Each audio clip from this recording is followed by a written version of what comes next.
जय शिवराय. मित्रांनो, आपण आता निवडणुकीच्या शेवटच्या टप्प्यात आहोत. आपण निवडून येणार आहोत अशी परिस्थिती आहे आणि म्हणून पायाखालची वाळू समोरच्यांच्या घसरली आहे. मी तरुणांना सांगतो, मी निवडून आलो तर पहिली गोष्ट काय होणार आहे ती एमआयडीसी होणार आहे. तुम्हाला माहिती आहे, तुमची लाईफ ठिकाणावर येण्यासाठी हे सगळं चाललंय. अपक्ष निवडून आलो, सरकार लटकलं तर अपक्षांची गरज पडणार आणि एमआयडीसी होणार म्हणजे होणार. आता या सगळ्या पार्श्वभूमीवरती काही लोकांना पैसे दिले त्या गाढवांनी आणि गावातले लोक पैसे वाटणार आहेत. मी तुम्हाला प्रत्येक तरुणाला सांगतो, तुमच्या नोकऱ्या धोक्यात आणण्याचं काम ही गावची माकडे करतायत. यांना गावात बांबू घाला यांच्यात, त्याला इलाज नाही. कारण हे स्वतःच्यासाठी तुमचं वाटोळं करायला निघालेत, गोरगरीब माणसाचं वाटोळं करायला निघालेत. गोरगरीब माणूस परेशान आहे एजंटांपासून.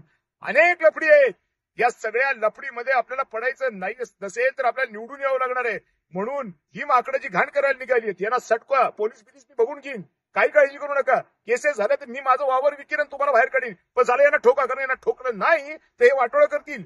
वाटोळं या कन्नड सोयगाव मतदारसंघाचं नाही झालं पाहिजे म्हणजे नाहीच झालं पाहिजे. जे होईल ते होईल. जिथं उजाडेल तिथं उजाडेल. सालपणे पैसे वाटायला लागले, बसलो इकडे, काळजी करू नका. कारण मला दिसतंय यांच्या पायाखालची वाळू घसरली, येण्यावानी करायला लागलेत.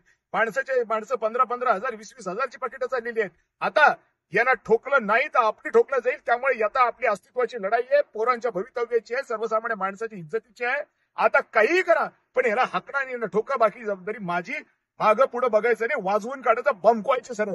गावात पैसे वाटताना दिसले की बमकवले करायचंय आणि 2 गावात बमकवले की बाकीचे गाव थंड पडून जातील. आणि त्याही लोकांना मी सांगतोय, साल्यांनो, तुमच्यात आता पैसे आलेत म्हणून मस्ती करू नका. मागं लागून जाईन, पुन्हा सांगतो. आणि इतकं ठोकीन कारण का तुम्ही माराने ठोकत आहे. मला तर तुम्ही ठोकलाय. आता तुम्ही मतदारांना ठोकायला निघालाय. या कन्नड तालुक्याचं, सोयगाव तालुक्याचं भविष्य ठोकायला निघालाय. हे पैसे घेऊन चालू देणार नाही. काही जरी झालं उद्या, साल्यांना तुम्हाला बी ठोकल्याशिवाय राहणार नाही. जे लोक हा मतदारसंघ नाचवायचा प्रयत्न करतायत हे त्यांनी पण लक्षात ठेवावं. आणि तरुणांना आव्हान आहे, पैसा वाटताना दिसला की त्याच्या कानफड्यात द्या, ठोका त्याला. बाकी पोलीस स्टेशन मी सांभाळून घेईन, काळजी करू नका.